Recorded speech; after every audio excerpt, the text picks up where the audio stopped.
You are doing well. God bless you. I want to talk a little bit about Paheri today. I hope that you are doing well and talk about his prayers and what is prayer and talk a little bit about this young man, this gentleman, and his grandfather, his famous grandfather. So I want to have a chance to talk about it. I hope that you are doing well. God bless you. I want to come and talk about this gentleman today. It's always kind of exciting for me when I see, families put together, when I see a father and son or mother and son, mother and daughter, that type of thing. And you see a connection between families. It's always exciting me to put it together because a lot of times we look at people in history and we look at people from ancient Kemet and we don't talk about their families. It's just amazing because when you start to see the families, you start to see a lot about them and you start to see more things that make sense and more things that connect with you. When you see that this person had a grandmother and a mother, they had them, right?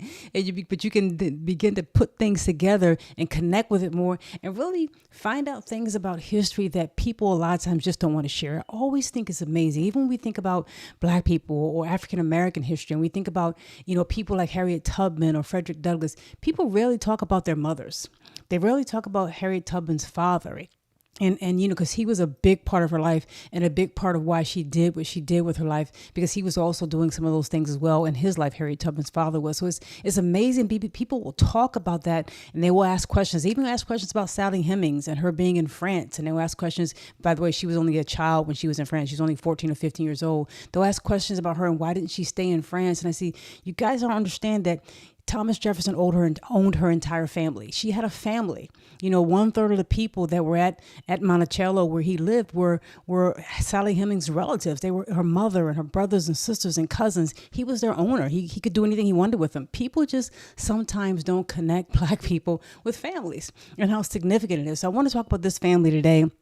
And I just want to say thank you to all who have subscribed and those who are joining Black in Education. I very much appreciate it. And thank you for those who are members for just $4.99 a month and, sharing things with members. And we'll be doing more to bring out additional books and resources and online courses to those who are our members. And I thank you so much for doing that for just $4.99 a month. So I appreciate all the support in which you've been giving me. So let's talk about this today. So let's jump in and talk a little bit about Paheri and just his what was going on with him and his tomb and things with respect to him, because he was somebody who stood out in his time frame. He was somebody who stood out as somebody who was a leader in his time frame. So we got to get some context as we start to talk about Paheri, because we will kind of like give some context as to who he was and what do we talk about when we talk about him. And I'll just kind of close some things here just so you can get an idea. Who was he and what were we talking about and where did he live and why was he significant? Let's kind of jump back to a timeline here. And you have to know I like to work on my timeline. I have a timeline here that I'm working on that kind of collects a lot of things with respect to history and a lot of things that I'm talking about. It kind of helps put some things into perspective here. So as we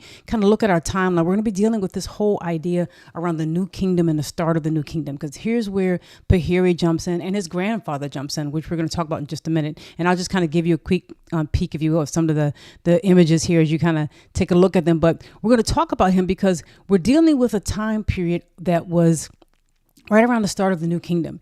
And as we're starting the new kingdom in ancient Kemet, there's a lot of things going on. There's a lot of things going on with respect to foreign rulers in ancient Kemet who had taken over. And so Paheri and his grandfather kind of come in that backdrop and in that scene. But even before we kind of get into what his grandfather did and why they were a significant family to remember, let's just put our context here, because the area within which they are dealing, I want to kind of blow this up for you. They are living right here in this area around El Kab.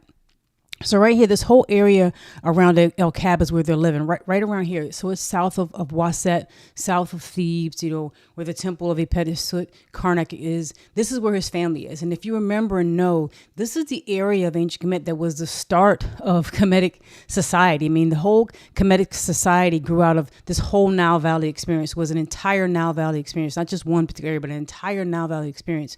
But when they drilled down specific areas that were the epicenters, if you will, for the immediate growth that became what would become ancient Kemet, it was right around here. It was the southern part of Kemet. It wasn't the northern part that came down or somebody came in from outside. It was the southern part right here. And there were several cities, and I'm talking, 3100 BC, 3800 BC, 3500 BC. There were several cities in this area that began to develop. People began to coalesce and kind of share power, because you're dealing at a time where the Sahara is drying out. People are moving closer and closer into the water. near the water, near the Nile sources of water. You already had things like Naphtali that was going on thousands of years ago in this part of the Nubian desert right here. But you start to find people around 3,800, 3,500. They're moving in closer to now because of the drying out of the Sahara, which is taking place relatively fast in terms of a geologic standpoint. And so you have people, obviously, as you know, around doing the same here in Kerma and various places up and down the Nile Valley, farther south. They're doing the exact same thing. They are developing societies at the same time. But this area right here that would become El Kab or really Nephep, these areas, there were like several areas that were power centers, if you will, that started to develop in the southern part of ancient Kemet.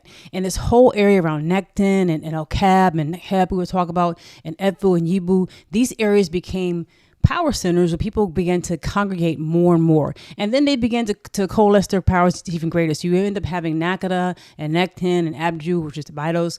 Those areas become even bigger as they kind of swallowed up other villages and other towns into their conglomerates, if you will. So you have just a clustering of people around the Nile. In this particular time, 3,500, 3,800 BC, you have people in this particular area kind of gathering together, and you find bigger and bigger groups of people coming together under kingships and that type of thing. So I say that to say the area within which Paheri and his grandfather Ahmose lived was right here around El Kab. And you will find that this is one of the older cities and one of the older areas in ancient Kemet. It's one of the older areas there, and it therefore has a lot of history. And so when they talk about their beliefs, when they talk about what they were doing, know that they're talking about things that go back into the very beginning of time in terms of Kemetic's timeline, Kemet's history, if you will. They're talking about perhaps a bloodline that goes way back in Kemet's bloodline. You know, that's very, very possible. And their mindset and their traditions would be old because they are a part of that group of people to help to start ancient Kemet in the first place, this whole area out of which that culture came. And we talked a lot about that. Maybe I'll put another link down below so we can see that, because a lot of archaeologists, when they see the behaviors and the material and the culture and the customs that were taking place in this area of Kemet, they don't see a difference between when the dynastic period started and when these periods end, when that particular culture ends. There's no difference. There's no difference in the customs. There's no difference in the culture. They just simply rename it the dynastic era. They just rename it. There's no specific archaeological thing that happens to say this was pre-Kemetic history and this was Kemetic history. So you find these people coalescing, developing their culture, continuing to develop their religion, writing, that type of thing, all up and down here, and they begin to expand north and to expand into other parts of Kemet and take it over. And their culture prevails. So it's just interesting. I want to make that point. There's really no cutoff between when the pre-dynastic and these people's culture begins and ends and when the dynastic period ends. So when we start to talk about Paheri and who he was and why he was significant, we're dealing with a time frame that starts around the New Kingdom.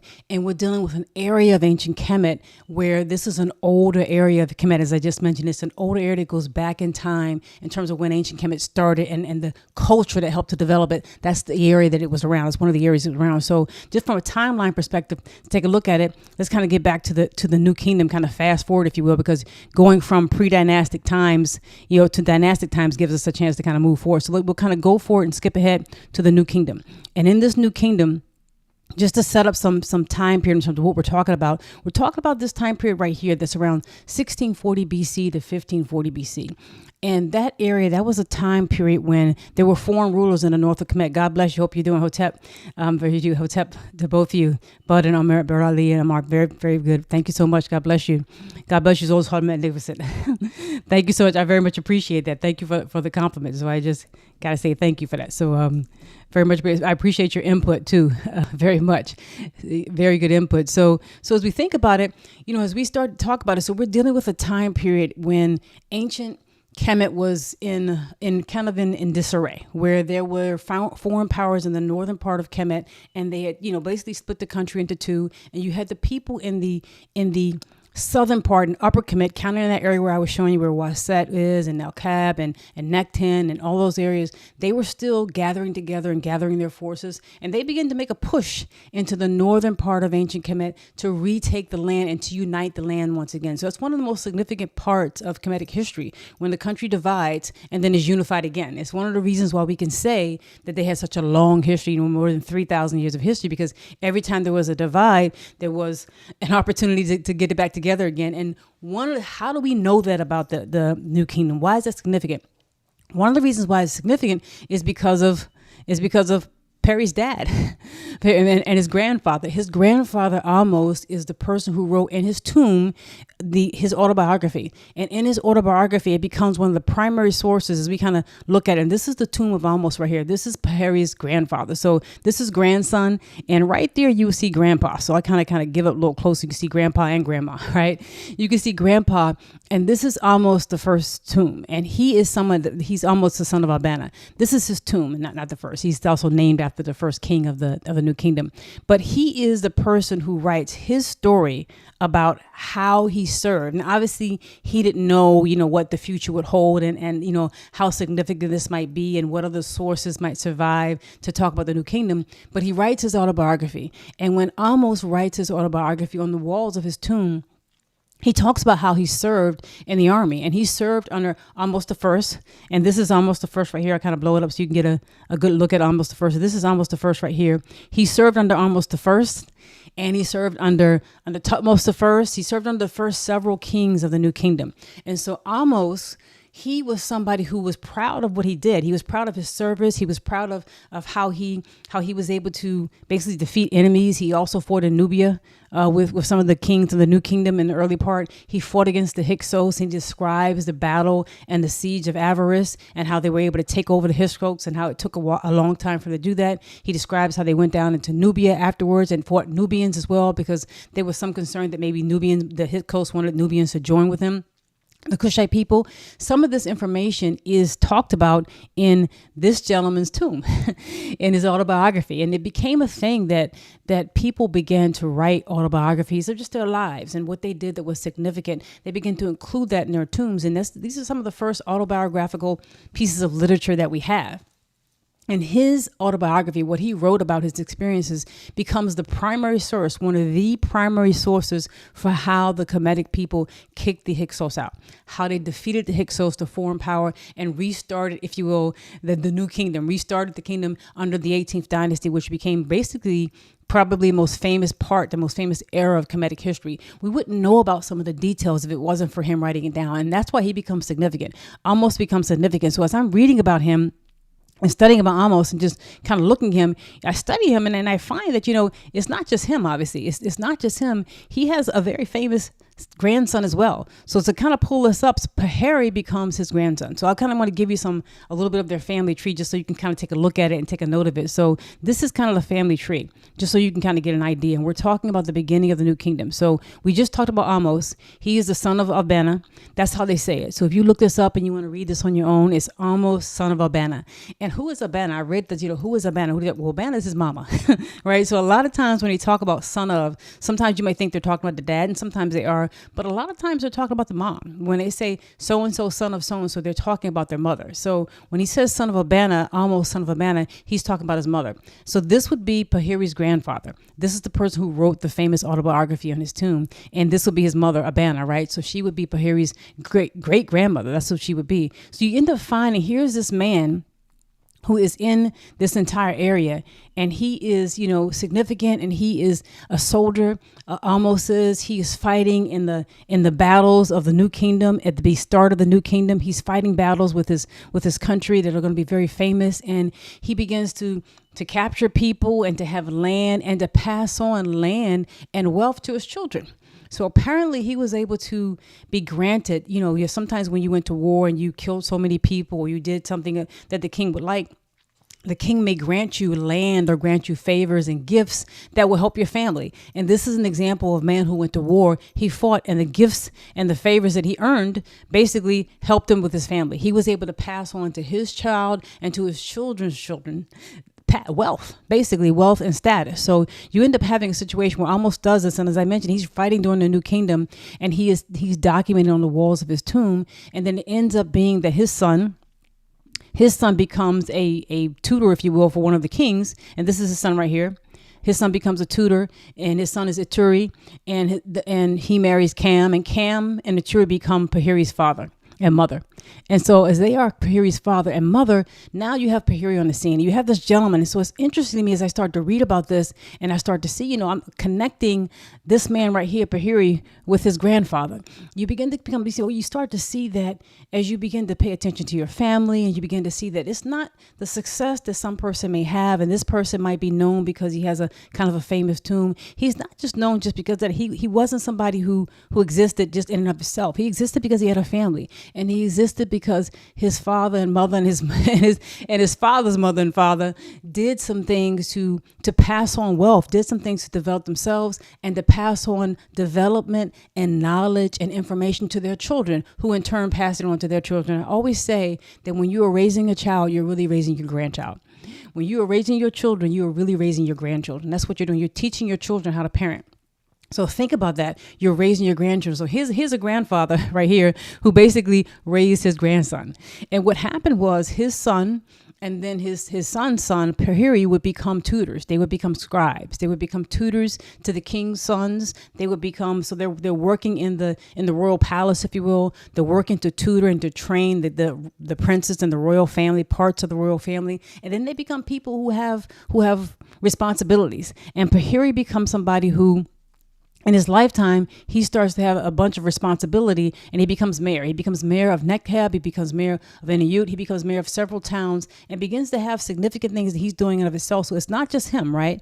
And so as we start to look at that, just to give you an idea to, and just to let you know, Nekheb is the Kemetic word for El Kab. So just so we're referring to it as Nekheb, you get to see that he begins to do some things and to have success in his life because of what his grandfather did, what his grandfather and his grandmother did. And you can see him in his tomb, in the walls of his tomb. And I want to show you, get you a picture.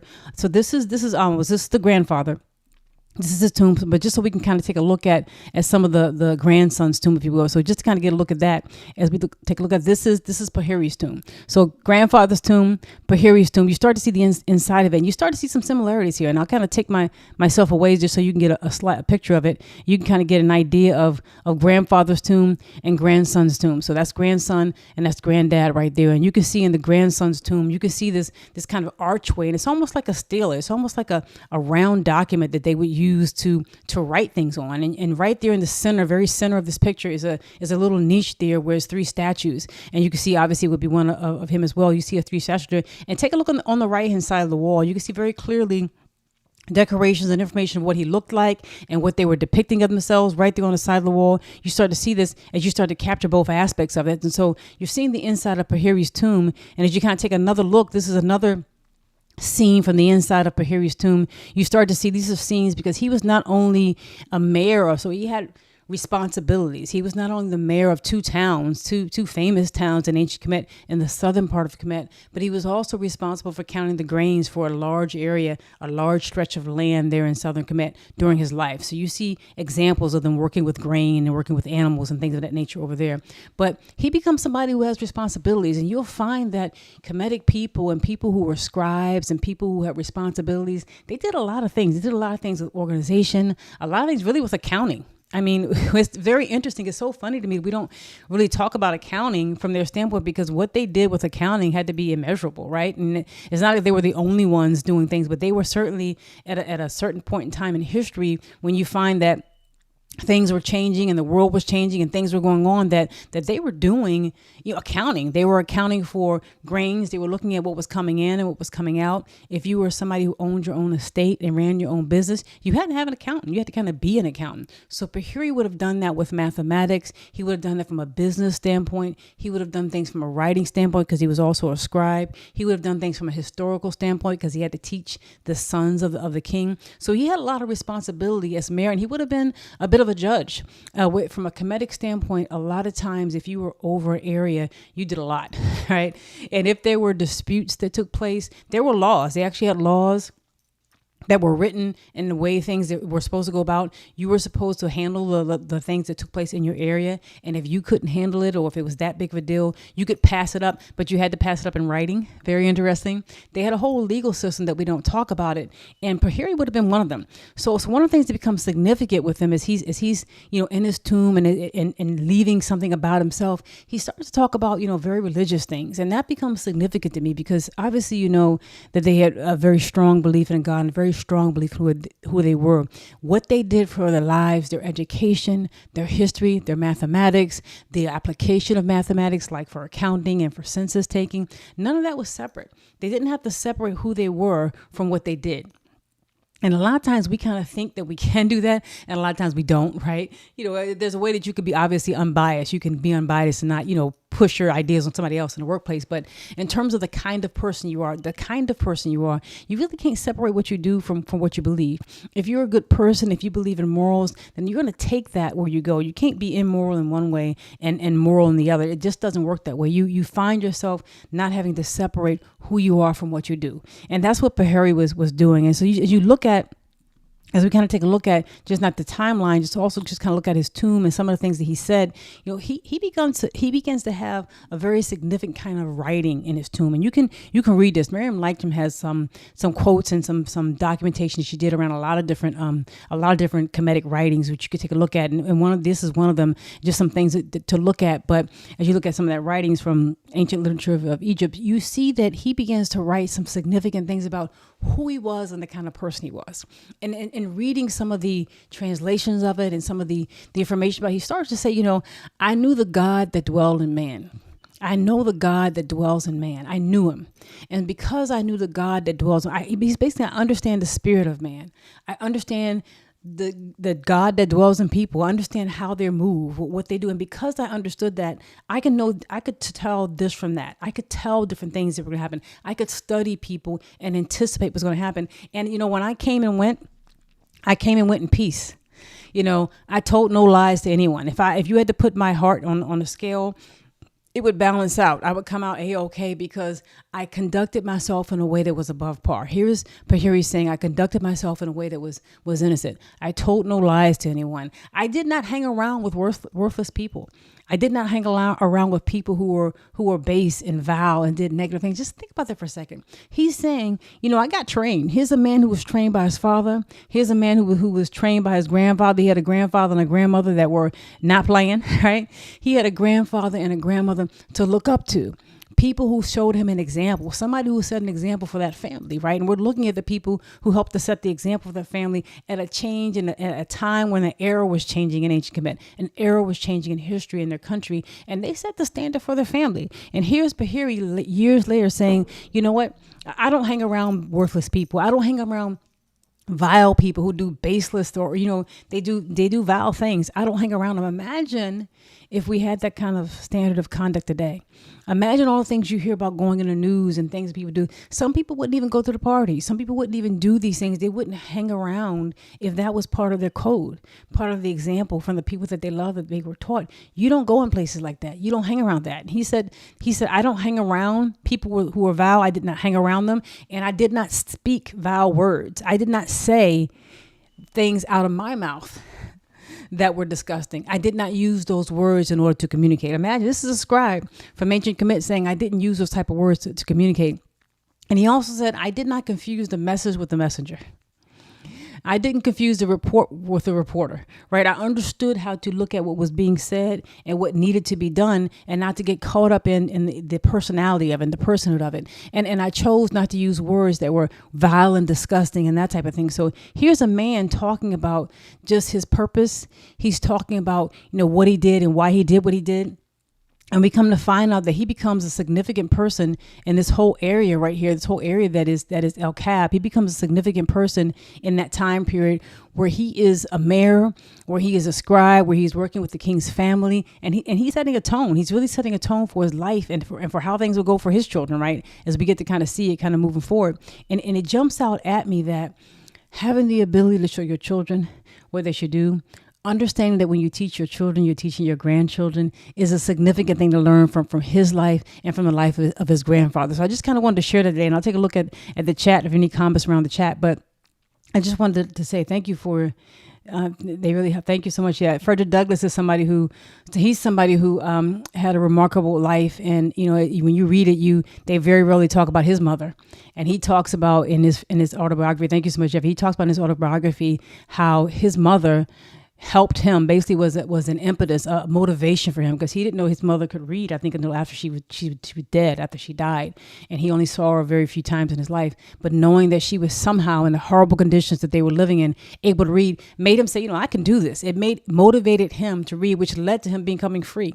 In a way, his mom did everything she could for him in the situation she was in. So that whole idea that you can teach your children, no matter what, if you're in a situation like Paheri is, and his father was in a grand situation where he could be a soldier and he could take care of his family and take his earnings from being a soldier and pass on wealth to his children and affect his grandchildren and be able to set them up. Or if you could be like Frederick Douglass's mom in a very horrible situation, but doing whatever you can, know that you have the power. And hopefully, we don't want anybody in situations that, the evil people did, who put people in slavery. Being able to be in a situation where you can affect your children and your grandchildren is a place of power and a place of peace. So I thank you so much for listening. Let me know if there are other comments or things you would like to talk about, other stories you would like to hear. I'd love to talk about them and bring them to you and talk about them and have a discussion with you. So I very much appreciate you listening. God bless you, and I'll talk to you very soon.